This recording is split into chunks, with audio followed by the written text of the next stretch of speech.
Thanks for downloading the Swearing In podcast. Well, you'll hear the origin stories of those who chose to serve. So ground your gear, take a seat, and listen up. The Swearing In podcast starts right now.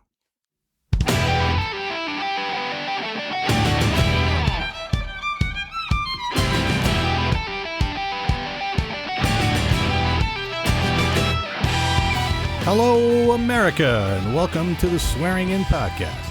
I am your host, Marty Smith. Today, my guest is former Army Private First Class Chuck Martinez. Chuck was born in 1931 and grew up in Denver in the 1940s. He swore into the Army in 1948 as a 92 Gulf food service specialist. We discuss how the Army struggled with integration at that time and how difficult it was to serve in a post-World War II military. He also talks about being an active reservist and doing field time at what was then known as Camp Carson. So let's get the case on ready and roll along with the interview. So I'm here with Chuck Martinez, former Private First Class from the United States Army. Yeah. Right? How you doing, Chuck? Yeah. Private First Class Chuck Martinez, or Charles Chuck Martinez. Chuck, where'd you grow up? I grew up in Denver, Colorado. Back when I was a baby, or when I was born, the Hispanics were coming from New Mexico. Uh-huh. New Mexico was nothing but Spanish. Right. There were very few Anglos and Negros there. Right. It was all Spanish. Not Mexican. Spanish. Yeah. People that were born here, from the Indians and so forth, and the wars, the Spanish War, Mexican War, and all that crap. Uh-huh. Okay. But there was no work there, so they were, I'll try to make it short. So they were coming to Colorado because they would come and work the beet fields. Yeah, okay. Sugar beets they had here. Yeah. So the families would come as a family, and you'd go to the beet fields, and then you'd go back to New Mexico. So a lot of the people started just settling here. Oh, instead of going back. Instead of going back to New Mexico. Yeah. So actually the east side, what we call the east side of Denver, they were all, that's where you get Chicanos. We were all Chicanos. We weren't Mexicans, we were Chicanos. Right. Or we couldn't say we were Indians, we couldn't say we were Spanish, we couldn't say we were Mexican. We're mestizos. That's called mestizos. We come from 3 different tribes or people. Oh, okay, yeah. You've seen these medallions? There's a face in the middle and 2 faces on the side. Yes. That's what a mestizo is. Oh. You've got an Indian, a Mexican, and a Spaniard. Oh, I never knew that. That's what it represents. Huh. But anyway, we weren't wanted, more or less. They were just wanted us like they do the immigrants now. They just wanted us to come over and work and then get our ass back there.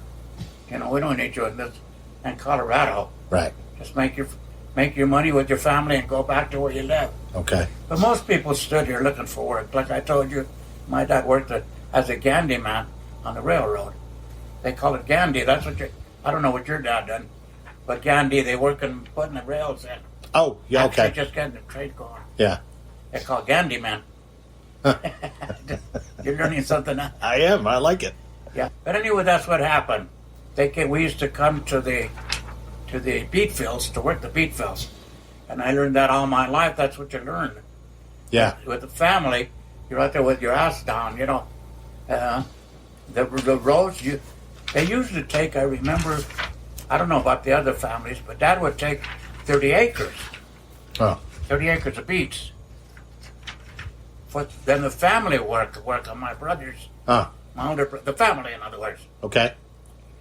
You get up in the morning just as the sun's coming up, and you eat just as the sun's coming up, and you walk out to the field. Oh. And then you work, it's called an arroyo, 1 row. Mm-hmm. You work 1 row of beets, going from the morning when the sun comes up, and believe it or not, you time it some way. By noon, you're on the other side of these are acres, at the other side of that acre row. And then you walk in to the barn they had for us a barn. We'd sleep on the floor, with no beds or nothing. And the mother would have all the tortillas and jam and all the tons of food for her sons. Yeah. Us hogs, We'd eat like crazy. All of us ate like crazy. She would make tortillas like that, my mother. Wow. Oh, I'm not lying. But anyhow, after we ate, we rested about maybe an hour, maybe half an hour. And then we'd all walk back to the far end where we went in the morning, and we'd work that area back to go back home. We'd get 30 acres done like that. We were always late in school 2 weeks. Every Because time you had to get to school, when we stood here, every time we go to school, we would be 2 weeks late. School had already started. Because you had to finish the harvest, right? Yeah, we'd go in 2 weeks late. Yeah. Yeah. School had started 2 weeks before. We had to finish the makers. Okay. So we were always behind in school, you know. Oh, jeez. 2 weeks of learning. And that was about it. And then the rest is not discriminatory. You know, the Irish cops would stand in corners and kick your ass. Oh. And the Germans and mostly it was Irish back then who were cops. And Germans that were mean little suckers. And they'd try to kick you. You were little tiny little tots, and they'd go back, come here, son. You got by them, they'd kick you in the ass. Get your ass home. Oh, jeez. All right, so why did you join the service? I joined the service because I was going to school after the 9th grade.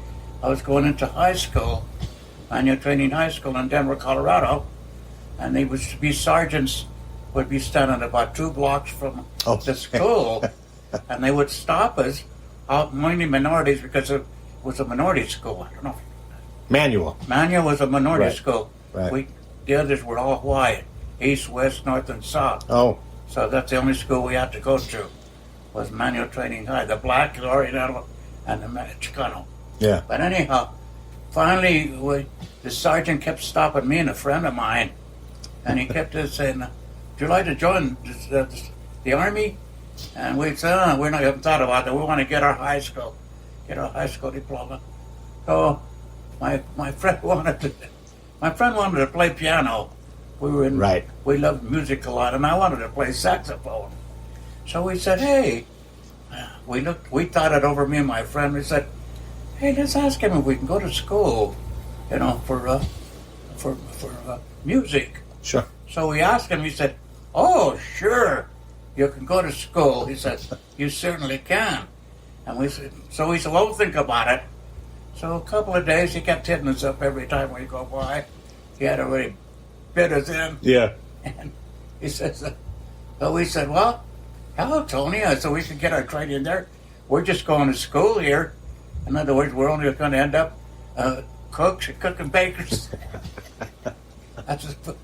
That's what we done, cooking bakers and pot pan washers and stuff. So we said, okay. So he took us to the building. That white building. Downtown, he took us to a building next to City Hall. And we signed up. And you swore in at Then we got to, they said it was myself on my way to basic training. It was me and Tony, Spanish kid, another Spanish kid, 2 white kids, and an Oriental, a Japanese kid, Konoshima. And when we got there, they sat us down. They were waiting for us. And we got there about 2:30 in the morning. And Where did you go? Huh? Where? Oh, we went to Fort Ord, California. Fort Ord. Okay, yeah, Fort that's Ord, right. California. And they were waiting for the cooks and the waiters, and then they took us in right away to the mess hall. And we went in the mess hall, and they fed us. And then they sat us down. They didn't even let us get any rest. Luckily, we got it on the train, you know. Oh, yeah. So, anyhow, they sat us down in these rooms and came and started fitting us with Army clothes. And they said, "What size of shoes do you wear?" And I said 8, and everybody said they're charged, and they would just throw the boots there. Huh. We got his size. And they said, "Well, there they are." And they threw the boots there, and if it was a 9 or 10, you just exchange it with someone later on. Oh, jeez. So anyhow, that was a deal. And then our clothes were sort of okay. like medium and that. Yeah. But that's close as okay, the Army. And then they took us to our bunks. That was it, getting in there and basic training. Did you join up at 17? I was going to be 17.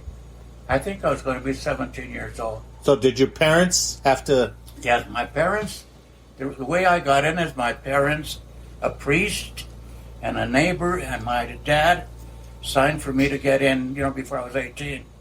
A priest? Yeah, he was doing that for the... Well, the people were so poor then that there was no work or anything. Oh, yeah. So anyway, the fathers were having a heck of a time. So when we went in, the reason they let us get in like that is because we would send an allotment to the parents. Right. I don't know if we were making $17.50 or $27.50 a month. I don't remember for sure. Huh. But I'd keep $5 and then send the rest home so that could help him with the family, because they were hard looking for work. Right. That was part of what I was telling you about coming over. But that's it. That's about it. So they allowed you to join at 17, but you had to send money back to do it. Is that right? Yeah. Okay. Well, they said it'd be a good thing to send your dad's an allowance. Oh, they just told you that. They asked us. Yeah. So we said, yeah, we didn't care. Right. What money what we need? We got our bed now. We have a bed and you got meals, you got clothes, you got everything, right? But the Army was quite hard back then. Yeah. I seen too many bad things go. At one time I was in Fort Ord. They finally made I forgot what it was called, a U.S. an Army movie theater or whatever you want to call it. Oh, like the USO? A big building, yeah, right by the sea, by the ocean. Oh, I forget what they called it. It's like they had a cinema in there, and you know what I mean. Yeah. And dancing, and the girls would come in to dance with the guys, Hello. Anyhow, the girls would come in to dance with the guys, but we didn't want to dance with a lot of them. That's all. And shoot pool and all that. Anyhow, I was at the cinema one time, and with two of my friends, and some guy started knuckling me in the back of the head. Huh. And what the heck's going on here? I turn around, and it's a friend of mine from Denver that had left Denver 2 or 3 years before. I hadn't seen him that long. And his name was Chewy Duran. Hey, I said, Chewy, you old saw, what are you doing in that? And he told me in Spanish, ¿Qué chingados anda haciendo con estos vatos? I mean, what the hell are you doing with these white dudes? Oh. And we're in the service. He's in uniform, I'm in uniform, and we're all in uniform. I told him, what the hell are you talking about in Spanish, Yeah. What the? ¿Qué chingados me está diciendo? What are you telling me? Yeah. He said, ¿Qué anda haciendo con estos blancos? And I was baffled. I said, what the hell are you talking about? But anyway, he says, come with me. I want to show you something. And I asked my buddies, which were Anglo, white kids, Southerners. I told them, I said, hey, this is a no friend from Denver. Is it okay I go with them? I'll see you guys later. They said, sure. So they took me to a camp. I think it was in the North Camp, they called it. And there were all Latinos there. Oh. Puerto Ricans, Cubans, Hondurans, you know what I mean? Yeah. Mexicans, just all brownies. I said, and they had a big tent, and the tent said Cantina. Oh. You know what that is? Yeah. The tent said Cantina. They got lights and everything around it. Everybody's boozing in there. Latinos have always been boozers, Everybody's boozing their buzz out there. I got so drunk that night, they took me home. I don't remember getting home. And then that didn't stop it. I got to the barracks and they took me in, and I couldn't get in my bed. They short-sheeted me. Oh no! So you can imagine what's going. Well, that's a history. But anyway, I found out then that, or rather, I didn't know all this then. But anyway, I figured then, what the hell's going on here? What am I doing in this? These guys are all white. Yeah. We're the only two Chicanos here.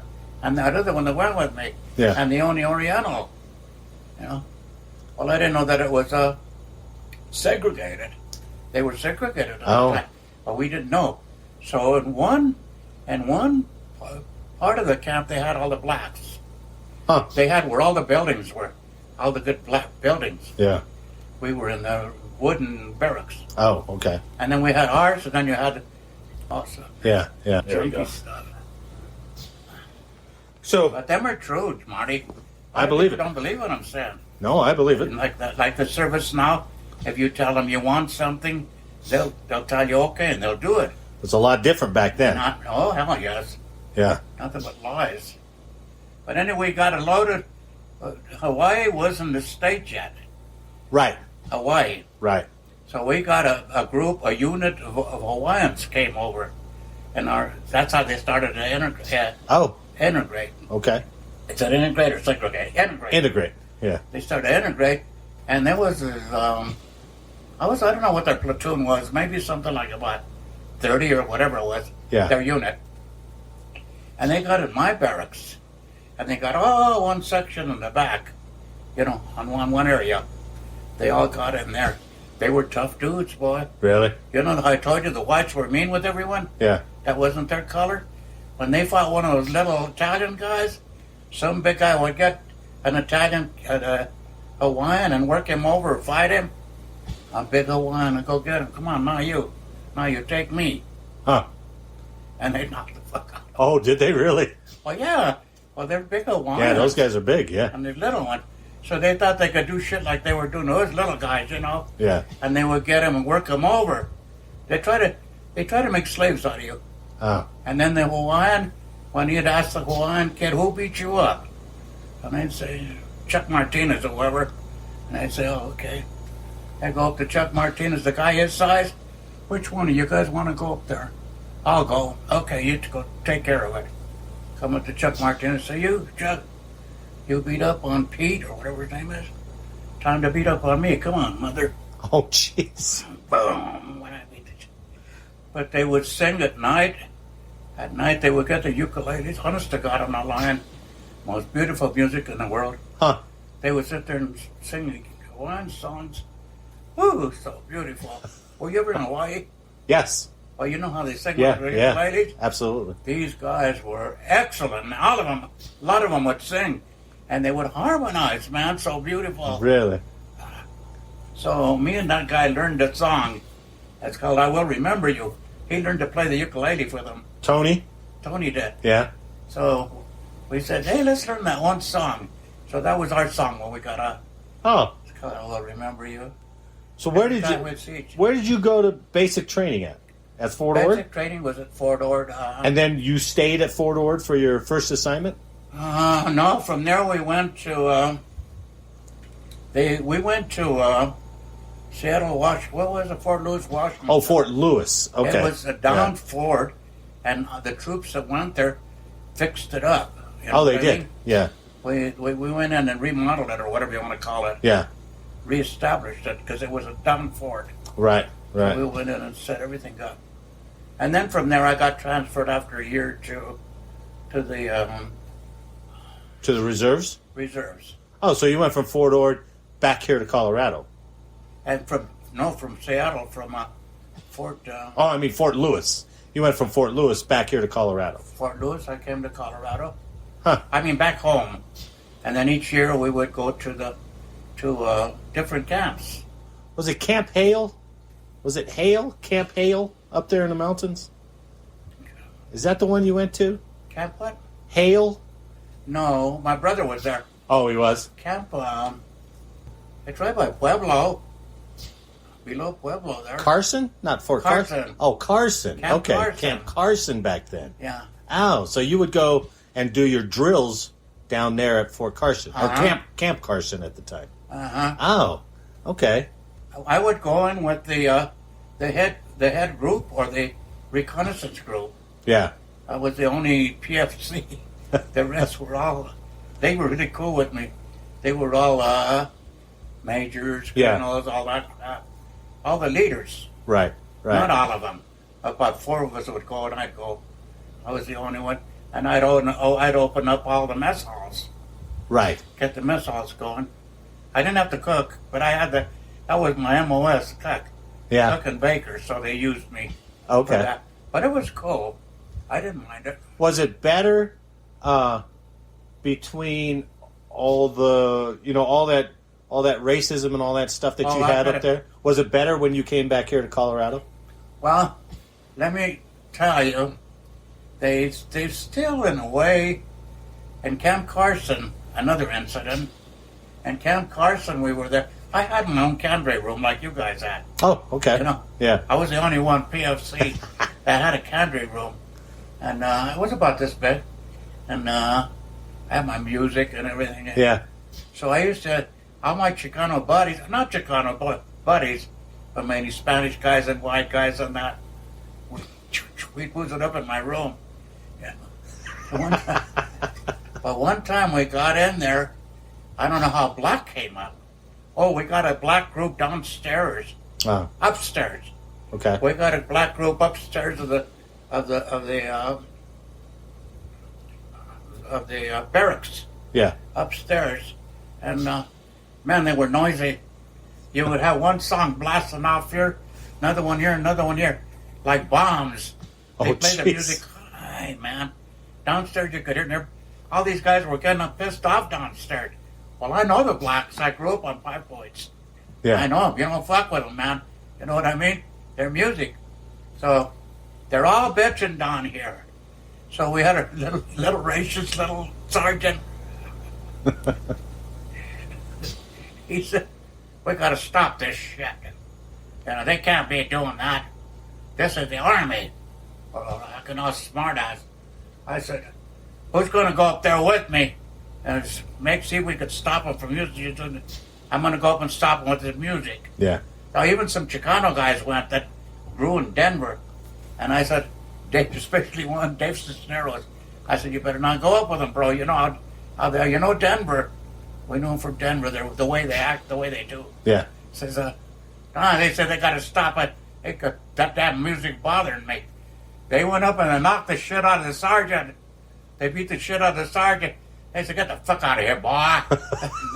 That's the truth. And Davey was going up with them, and they chased him down the downstairs, and they threw a canteen with the belt and smacked Dave in the head. Jeez. When he came down, Dave.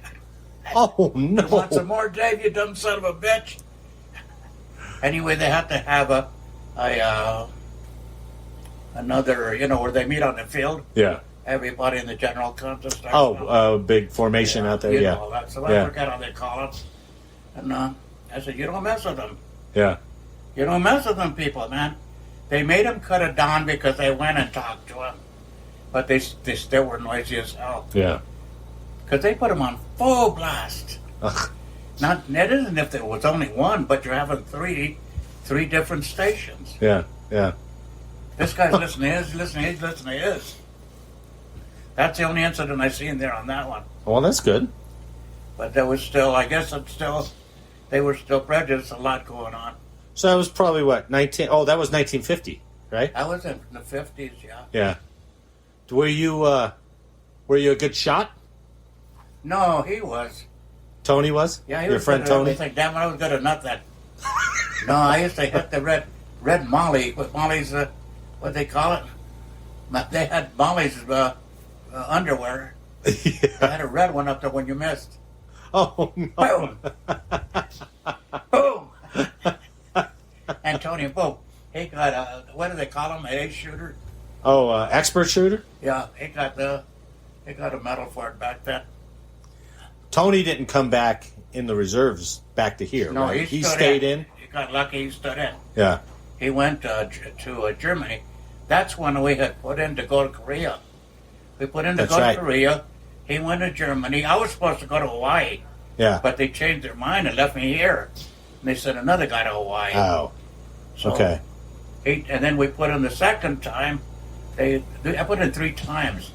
3 times I stood statewide, and they shipped persons. Trying to go to Korea? I wanted to go to Korea. Yeah. Our troop was the first troop out there. Because that just started, right? Well, that wasn't a war yet. Right. It was just, they had them with 45s, and then they didn't even have ammunition. They had to get the ammunition and put it in there. Oh, jeez. fucking people are crazy. And they were knocking them off, but not too many. Yeah. But then when the war started, all my buddies that I knew, dead. Oh, Shot. no kidding. Oh yeah, 3 of them come home here. One of them got shot right in the ass. Oh. Right in the bungles. Oh, no. Honest. Ugh. Another one lost a leg, stuff like that. Yeah. And I said, "You're lucky you didn't go, Mo." I said, "I probably would have been one of the chicken shits." They Oh. said, you would have been one of the best, they said. I think so. I had a meeting with them. Yeah. I was mad because I didn't go, but I'd probably be dead. Well, you never know, right? And then I met a lot of them, and when I was in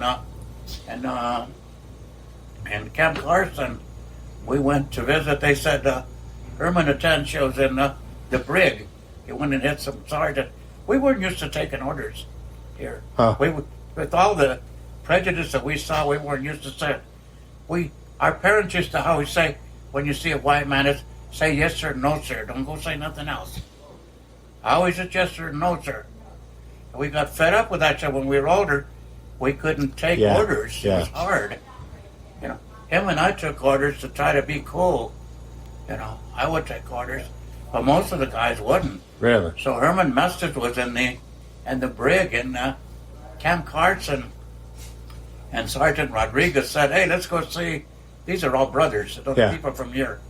Sergeant Rodriguez said, "Hey, Mo," he said, "you want to go down and Herman? They got Herman in the brig down there, in jail." He said, "You want to go see him?" He said, "Yeah." He got pretty damn lucky. He took him some pot. I was never a pothead, but they smoked weed. Right. So anyhow, I didn't know he was going to try to pass some weed. But he passes weed right in front of the damn sentry. Oh, but the sentry guy, I even seen the sentry guard see it. He was Chicano though. Yeah. And sentry guard was there watching us. And he gets the damn weed and hands it to Herman. I said, "Oh shit, here we're going to jail." Yeah. But the guy didn't say nothing, he just smiled. Put his head like that, and walked a little bit, came back. He was cool, in other words. Yeah. I told Boney, we called him Boney Rodriguez. He just died the other day. Oh, I'm sorry to hear that. Sergeant Rodriguez, yeah. When we had our mock battles, your mock battles in the mountains there, we used to get him and get up on top of the tank, and right on top of the tank, so he could have some. We used to have deals. Let me tell you, you were in the tank, son. I was field artillery, yeah. Okay. Yeah. The guys on top were lieutenants. Right. Now, we were all gunners and what have you on the bottom. Yeah. Bog gunners and so forth. Oh, we always out there. Well, the communication system, I would start trouble all the time. I'd start talking to the people in Chicano. We were all Chicanos down on the bottom, and all the guys on top were the lieutenants and the officers on top. Right. That's all they had. They didn't have nothing, just officers. Yeah. White officers. We'd start singing, Jalisco, Lieutenant. I'd have the guys singing, I'd come in, "Stop that shit, Martinez." Well, we're just singing, we're just having fun. They liked me though. Yeah. They said, "You son of a bitch, we had to what do you call it? They had to press me with charges." Court-martial you? Insubordinate. Oh. I said, "I'm not subordinate, sir. You know that. I feed you. Yeah. I feed you." That's right. As you little bastard, they would tell me. They were all older guys. Yeah. All the officers. They were good with me, man. Good. Yeah. They were good with me. It said, well, in the room I was telling you, in my little cadre room, they guys would go in there and booze. We'd booze and have a ball. Yeah. Listening, talking and stuff and that. This Davis' nose that got hit by that Negro. Yeah. There was a guy, we didn't know who he was, but he was a soldier. So he came in to have a few with us. It was limited, but we let him in for some reason. Right. And he said, "What you guys doing?" I said, "Nothing, close the door. I don't let in who I wanted." And then they said, "Oh, he looks pretty cool. Oh, come on in, bro." So we let him in. We didn't know him. And Davey started talking about blacks. Because we grew up on 5 points. We fought them all the time. 5 points, yeah. Yeah. We used nigger and they used spick. Yeah. You know what I mean? That rap talk. And this guy got pissed off. I made a hole in my wall. He was negro. We thought he was a Spanish guy or a Puerto Rican or something. He was a black guy. He was about your color, you know what I mean? And he punched the wall? He said, "You son of a bitch," and boom, made a hole in that. Wow. I said, "Oh shit, I gotta cover this up before they come in to see it." Yeah. He said, "I'm black, you son of a bitch." He's gonna knock the shit out of Dave. And Dave said, "Hey man, I'm sorry, I didn't mean it that way." Yeah. He said, "What do you mean you didn't mean it that way?" And they had it out for a while. He never did drop Dave, but Dave got at that time when that guy threw him that thing and hit him in the head. Yeah. That was the thing we went through. It was a lot of prejudice in my time. Sure. Well, it was a tough time. It was fun, though. Don't get me wrong. Yeah? I'm just telling you all the bad times. We had good times, too. What was the good times? Tell me the good times. Go swimming, you know. Oh, yeah. Movie, going and getting boozed up in the bars and stuff like that. When you were in the reserves, you were still full-time, though, right? Full-time, yeah. Yeah. So they just called you the reserve piece. Oh, yeah. Instead of the regular Army. Yeah. Okay. So it wasn't like you were 1 weekend a month. I think they called it Active Reserves. Active Reserves. Okay, that makes sense. Yeah, that makes sense. Did you meet your wife while you were in? Yeah. I met my wife a little after, when I came. Yeah. In 49 or 50. That's when I met my wife. And then when you came back here to Colorado? When I got in the reserves, yeah. Okay. Yeah, she used to pick me up there at Camp Carson with me and 3 other soldiers. Well, now, wait a minute. Tell me that story again, because how did you go out on that first date? Because she didn't want anything to do with you, right? Huh? She didn't want anything to do with you, right? Oh, no. When I met her, I was from the east side, and she was from the south side. Oh. And south side were... South side of Denver, right? It was like a little farm. Yeah. In Goat Hill area. It was called Goat Hill. And then the east side was dense, with people. Oh, okay. The old political, all that crap going on. A friend of mine said he was going around with this girl that lived in South Denver. If I would like to meet the sister, she's really cute. And I had figured, well, I have nothing to lose. I said, okay. So he brought me up to Goat Hill. It was a laugh to me at first because it was like going to a farm. Oh, okay. Like if you've ever seen Little Abner. Sure. Okay, it was same thing. You know what they call dog patch? Yeah. That's what that was. Same thing. Did they have shoes? Huh? Were they wearing shoes? Well, they had goats and pigs, chickens, and they were talking about a city that's already growing. But right there, no one wanted it. Denver didn't want it. Rockwell County didn't want it. This other county. 3 counties didn't. They didn't have no water. We used to have to go get water with buckets from all the way from Evans and carry it back to the shacks. Wow. That was their water.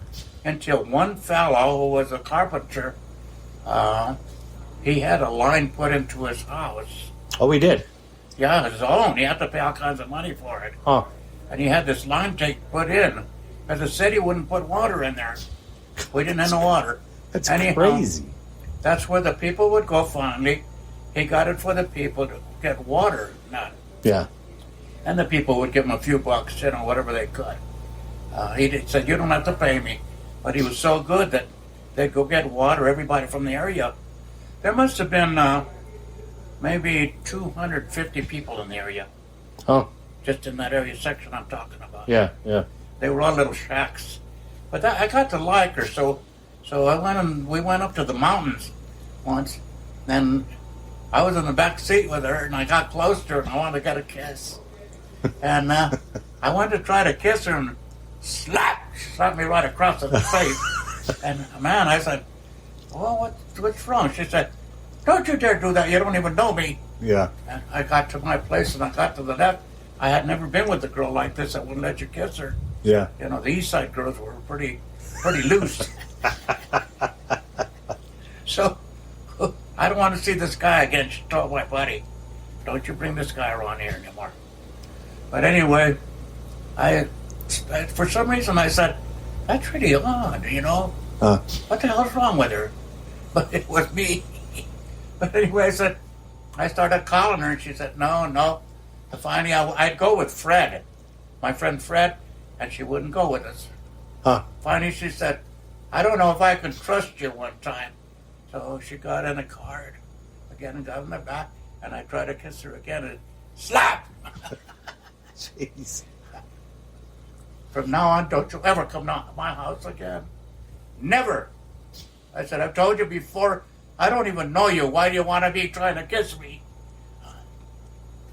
So they got me back to the east side. I figured, what the hell am I doing wrong? I'm Mr. Romeo with everyone, you know. I finally figured, don't kiss her, just go with her, see what the hell we can do. So she finally let me in again, and I quit kissing her. I just started going with her. Okay. And then one time I finally started holding her hand. Huh? I finally got to hold her hand. I know it's warming up. Finally I said, can I give you a little kiss? She said, I don't know if I can trust you. And I said, oh, you can trust me. I said, I'm not going to do you anything. That's how we made it. Finally I started giving her little kisses. Oh, she turned out to be a beauty. Yeah. Oh, she turned out to be a beauty. She fathered me. She made me 7 children, 4 sons and 3 daughters. And they're all so good. They're all good. That's wonderful. Yeah. So did you get married while you were in? We got married in 51. 51. So you stayed until 55, right? In Denver, Colorado. Yeah. Yeah, we got married at Annunciation Church. Oh. Everything in the east side. Everything was east side because that's where the Spanish lived. Yeah. We only had one priest who cared for the Spanish people. His name was, shoot, I forgot his name. They made a church for him. He was a young priest. Yeah. He came into town and studied. There was a church, the only church we went to was Catholic church, was Sacred Heart Church. Sacred Heart. It's the, you know where it's at? Yeah. On Armour Street? Sure. That's the oldest church in Denver. Is it? That was a Hispanic church.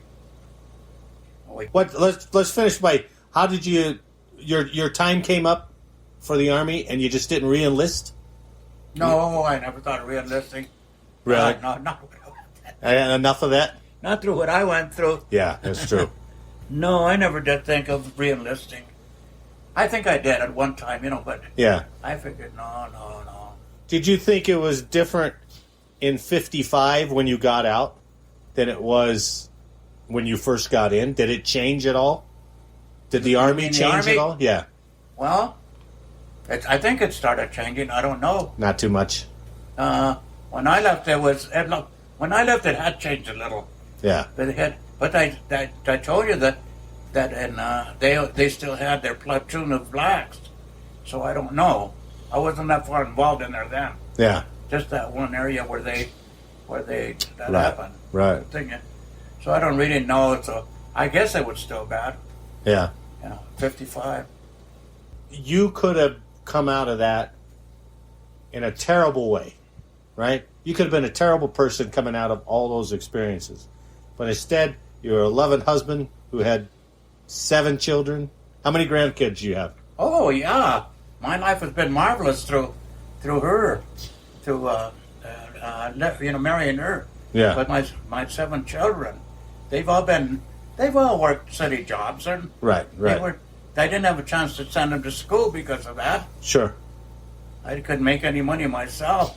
Then I started drinking, of course, so that had a big course on me through my life. Yeah. Because of my bringing up, I was an alcoholic. Yeah. I wouldn't admit it, but I wasn't an alcoholic who would leave my family, but I drink on weekends. They came first, and then my liquor come next. But that was second accord. Yeah. You know what I mean? That was all I did. Like to go to bars and shoot pool, Yeah. stuff like that. Sure. And then I found a wife that didn't like to go to beer joints or anywhere, so I was free. Free for years. I'd go, I want to go to the bar, honey. Come home dead drunk and, make me something to eat. 2 o'clock in the morning. Get up and make me something to eat. Just like my parents did, I don't know how she stood it. My sisters would tell her, my sisters alone would tell her, let's go, we want to take you dancing. He's out there messing around you. She said, no. She said, he'll change. I finally changed 40 years later. Yeah. And I told her, Betty, I said, how in the hell did you stay with me all these years? She said, don't worry about them years, she said.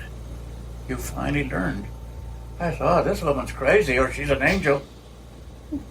It's impossible what I done to her, how she said. I sit here and think of that now, you know. Yeah. But she saved my life a lot of times. Yeah, quite a lady. It's a good woman. The Army never taught you any music, huh? The Army what? Music. They never taught you any music, right? They never sent you to school for music, huh? That was all a bunch of bull. But how did you learn to play? I told you that when we kept asking the sergeant there, I said, well, they said that we could go to music school, though. He said, oh, you want to go to music school, huh? So they got a little drum, one of these tin drums, and they had us when we would march the soldiers. That's Imagine right. if you would have been the officer.